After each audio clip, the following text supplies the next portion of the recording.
done again. Ayan, day 7 na po tayo guys. At ito po, ipapakita ko sa inyo ang kanilang pagkain ngayong day 7. Ayan, may bago na naman po siyang recipe. Ito po ay gawa ng aking kasama.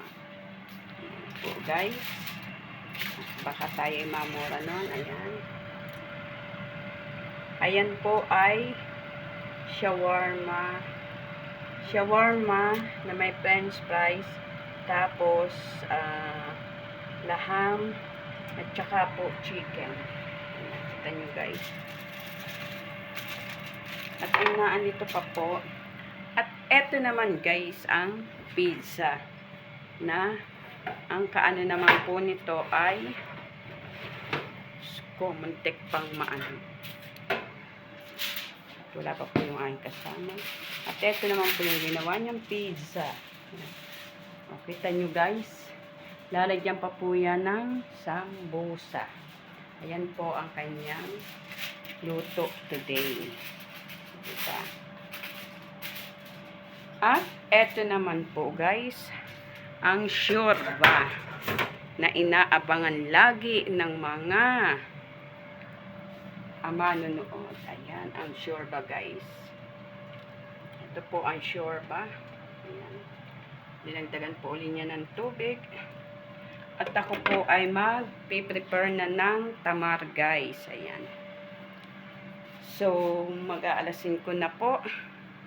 At kailangan ko nang maglagay ng tamar sa sahan.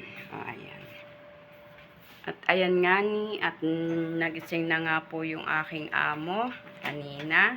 At nag-aano po sila ng, tawag doon, ng tamar.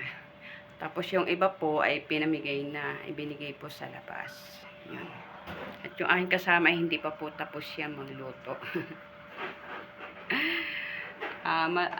Kape na lang po yung niluluto niya guys. At pinapainit na lang yung shorba. Tapos, ilalagay na niya doon sa lalagyan. Sa, po, sa dining table po.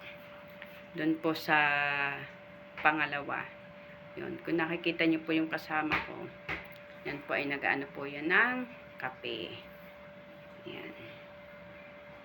So, day 7 na po tayo guys. Parang nakakalumbay po ang day 7. Hindi pa po nasa kalagitnaan. Pero, parang wala lang. Ayan. Wala lang po na, na hindi po katulad nun talaga na ang daming ginagawa dito sa kusina. Hindi po katulad noon. Ngayon, parang nagtitipid na po yung aming amo.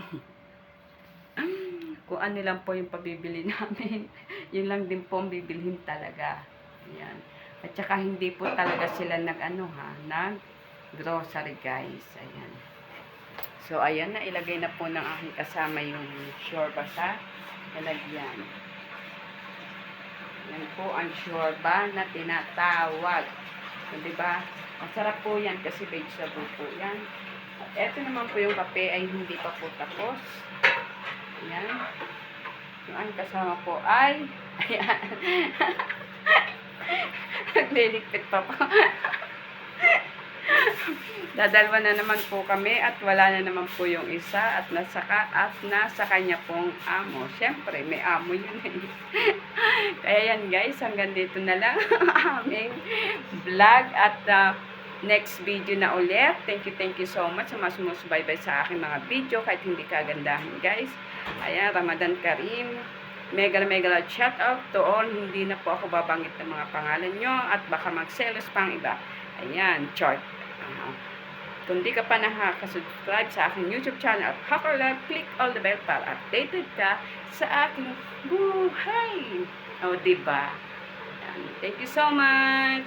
Kabayan Idol Luxor, thank you so much sa iyo. Ingat ka lang lagi. Kay Ma'am Gina G, ingat po.